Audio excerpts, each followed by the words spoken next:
Our next speaker is Ustad Ubaydullah Evans, Alam's first scholar in residence. His presentation will help us understand how to navigate doubts in Islam. Ustad Evans.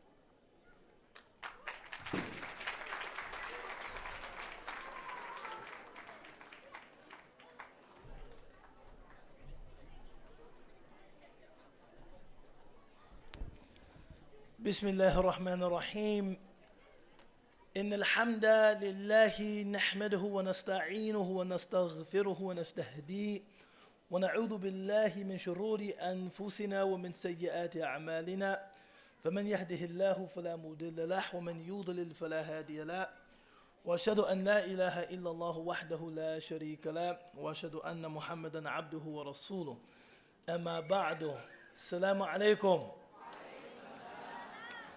MashaAllah, when I first looked at the program and I saw that they wanted me to address this topic about shattering doubts, many different things came to mind, kind of all at once.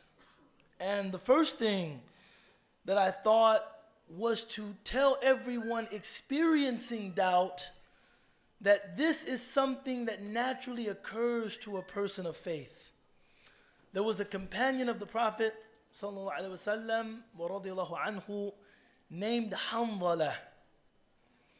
And Hanzala, seeing Abu Bakr, he said, Ya Aba Bakr, qad nafaqa Hanzala.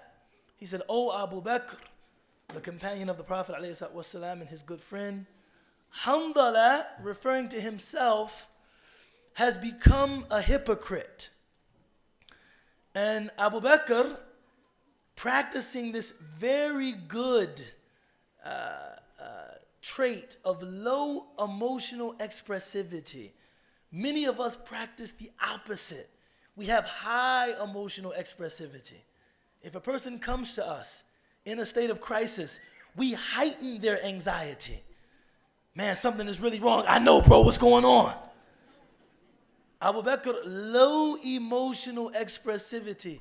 Hanzala, why would you say something like that?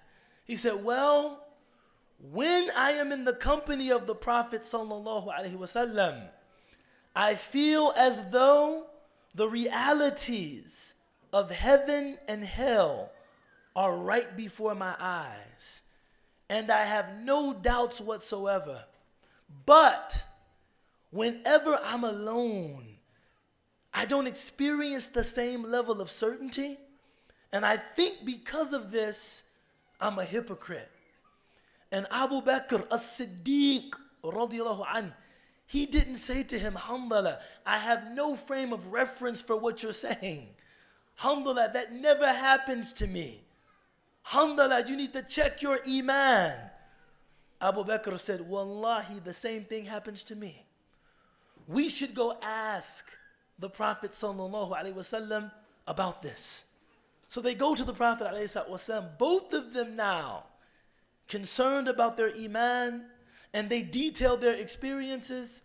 And the Prophet alaihi wasallam said something that should be of great consolation to those of us that experience the ups and downs of iman. He said, sallallahu alaihi wasallam, al-iman yazidu wa yanqus. Faith goes up and down. And that if you remained at the same level of faith in private that you are in my presence, لَصَفَحْتُكُمُ الْمَلَائِكَةِ, the angels would be shaking your hands. So iman naturally has its peaks and has its valleys. And one of the reasons that we as a community don't know well enough about the peaks and valleys of iman is because we only talk about the Sahaba radiyallahu anhum in heroic ways. Yes, all of them were our heroes and sheroes. Yes, the Prophet sallallahu alaihi wasallam said, if you were to spend all of the mountain of Uhud in gold, you would never reach the level of these people radiyallahu anhum ajma'een. However, amongst them were very real women, very real men that dealt with real problems. And the amazing thing about them is that in dealing with those problems, they never allowed them to divest them of their faith. There was another man named Abdullah ibn Himar. And the thing about Abdullah that we learn in the text was that he was a practical joker. He was a man that liked to joke around. And once he was looking at the Prophet ﷺ, and he was saying to himself, I really love this man. And the Prophet ﷺ said, Tahadu wa tahabu. Give gifts to one another and you will love one another. So he said, you know what? I want to give a gift to the Prophet ﷺ. But he didn't have any money. This is like the story of my life. I want to give gifts to everyone, but I don't have any money. So he went to someone and he took out a loan. But he took the loan out on the account of the Prophet ﷺ. Will you loan the Prophet X amount of dirhams or dinars? Then he took that money, purchased a gift for the Prophet ﷺ, and he probably presented that gift with all of the pomp and circumstance you can imagine. Ya Rasulullah, this is a gift from me to you. The Prophet ﷺ accepted the gift. But after some time, the person to whom the money was owed came to the Prophet ﷺ and said, Ya Rasulullah, if you need my routing number or my PayPal. He didn't say that, but he said the 7th century Arabian equivalent, which says something about how they related to the Prophet ﷺ. He's the messenger of God. He can travel to Al-Quds in a night and come back. He ascends the heavens and leads the prophets in prayer at the Temple Mount. But he owed me some money. I got to talk to him about it. This is beautiful. Really, don't underestimate what this means in terms of that prophetic model of leadership. People that believed in him, they were still empowered in his presence. Ya Rasulullah, whenever you want to pay me, take your time, but just let me know. The Prophet ﷺ said, I'm not aware that I owe you any money. Oh, yes, you do. How? Abdullah ibn Himar. He came to me, he borrowed money, he said he was borrowing it for you. The Prophet ﷺ, what? Somebody call Abdullah ibn Himar right now. I want to talk to him. Abdullah gets there. Abdullah, did you borrow money from this man and say that I was going to pay him back? Abdullah ibn Himar says, Ya Rasulullah, how else do you think I gave you a gift? You know I don't have any money. And the Prophet sallallahu alaihi wasallam, he laughed. وَظَهَرَتْ أَنْيَابُهُ. His molar teeth became exposed. So he laughed heartily. The dark side of Abdullah's personality, he was an alcoholic. He was a man who drank heavily. He would be caught and he would be punished for his drinking. He would be caught and he would be punished again for his drinking. And on the last time that he was being punished, someone said, La'natullahi alayka ya Abdullah. The curse of God be upon you, O Abdullah. And the Prophet sallallahu alaihi wasallam rushed. He rushed to the person who said that. And he said, don't ever say that about Abdullah ibn Himar. I don't know anything about this man except that he loves Allah and he loves his messenger. Sallallahu alaihi wasallam. So they were real people. And they had real problems. But even with those problems, they retained their faith. So the first thing I want you to do, if you're someone who experiences those ups and those downs, is just to breathe. Just to relax. This is normal in the life of Iman.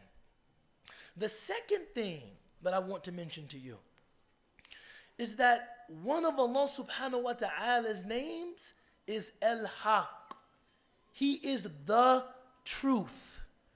And many of us have taken to talking about truth in a way like we possess the truth. Allah is not possessed by anything. Rather, you are possessed by the truth. The affair of Iman is ultimately an affair of tawfiq. Allah is the one that gives faith, and Allah is the one that takes faith away. This is why one of the du'as of the Prophet ﷺ, Ya muthabbit al-qulub, thabbit qalbi ala dinik. O turner of the hearts, turn my heart towards your deen. You can't make yourself Muslim any more than you can make yourself a non-Muslim. So every day that we wake up, every day that we rise and we have Iman, we have to be thankful for that, even if that Iman is low. Many of us are familiar with the verse in the Quran, وَإِن شَكَرْتُمْ لَأَزِيدَنَّكُمْ. If you give thanks for what you have, I will increase you in what you have. And we only apply the ayah to material things. If I thank Allah for this Benz, I'm going to get 2 Benzes. If I thank Allah for everything I have in my savings account, I'll get more. If I thank Allah for my home, maybe I'll get a summer home. But it also applies to the ma'nawi, to the immaterial. If you thank Allah for the Iman that you have, He will give you more. Don't get down on yourself. Doubt is normal. It can be entertained. One of the greatest scholars of Islam, and this is almost a unanimous position, is Imam Abu Hamid Al-Ghazali. And Imam Al-Ghazali was a celebrated Shafi'i legal scholar.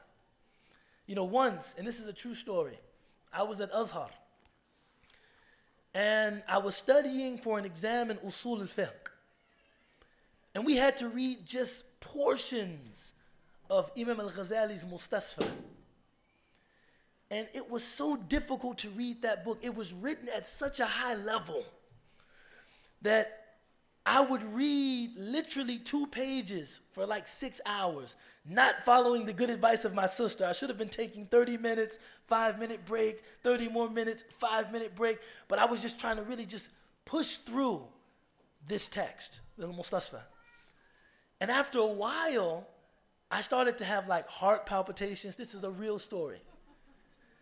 I started to look different, and my roommate, Hafidhullah, he said, Ubayd, you don't look good, man. You should go to the hospital. This is real. This is not a made-up story. And reluctantly, I went to the hospital. And so they're performing some tests, and then they start asking me questions, what brought you in? And I said, you know, I was studying for an exam. I was reading Ghazali's Mustasfa. He just put down the stethoscope. Yeah, this is not the first time that this has happened. Just relax. That's a very difficult book. It's very challenging. This was Imam Al-Ghazali. People traveling from all over to listen to his lectures. But Imam Ghazali himself had issues with doubt. He had issues with what theologically is called causality. He believed without doubt that God was the creator of the heavens and the earth. But he did not believe, as our beloved Imam Siraj was talking about earlier, that God had control over every intimate detail of the creation. He was thinking maybe God creates the world and then allows it to function on its own. This is called deism. We believe in God as an uncaused cause, but not that he's intimately engaging with the khalq. We don't believe that. And Imam Ghazali said, I don't believe that Allah subhanahu wa ta'ala is ala kulli shayin qadir, like I believe that 2 + 2 is 4. And he said this as people were flocking in throngs to listen to his lectures.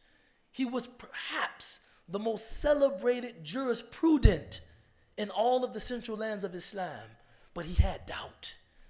Now, how did he respond to having doubt? He took a 10-year sabbatical.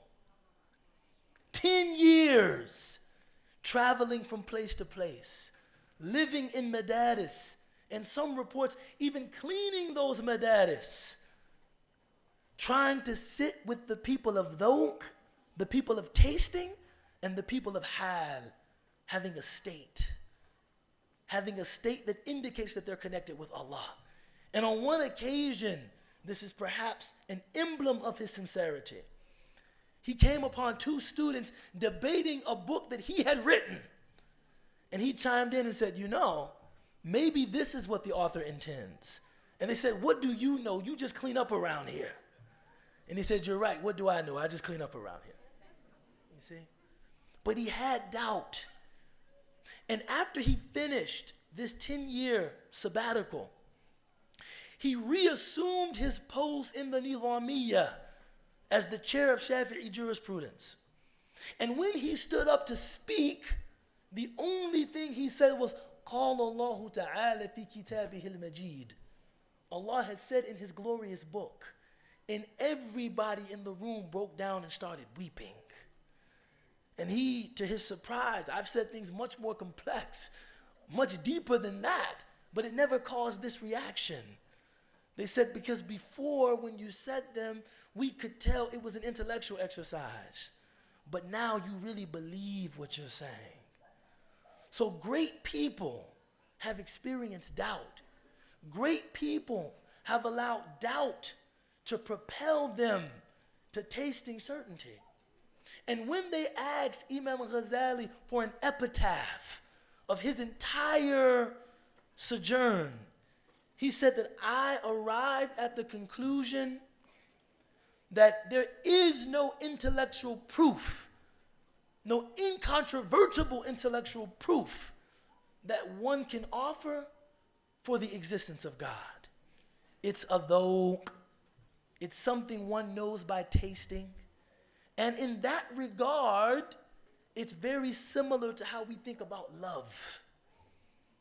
If you talk to someone that is a biological reductionist, they will tell you love, it's just increased serotonin and dopamine levels in the brain. That's all it is. All of this flowery stuff around love, it's just the embellishment of poets. But if you talk to someone in love, they will tell you it's much deeper than that. So if you're experiencing doubts in your faith, you will not perhaps get to certainty just through intellectual clarity. Uh-oh, are you coming to flash the marker on me? Alhamdulillah. You know, whenever they give you those papers, it's never to say you're doing great. Perhaps the issue is not intellectual. Perhaps the issue is that you've yet to taste. You've yet to taste what sincere faith is about. And this, the Prophet ﷺ has given us a means of tasting. But sometimes it requires just a little bit of trust in Allah subhanahu wa ta'ala to take that first step. So in parting, my parting advice, my parting advice, don't be frustrated by your own doubt. Be patient with yourself and know that the removal of doubt is not through memorizing theological postulates, but rather it is through opening yourself to the taste of Iman. May Allah make us tasters. Thank you. Assalamu alaikum.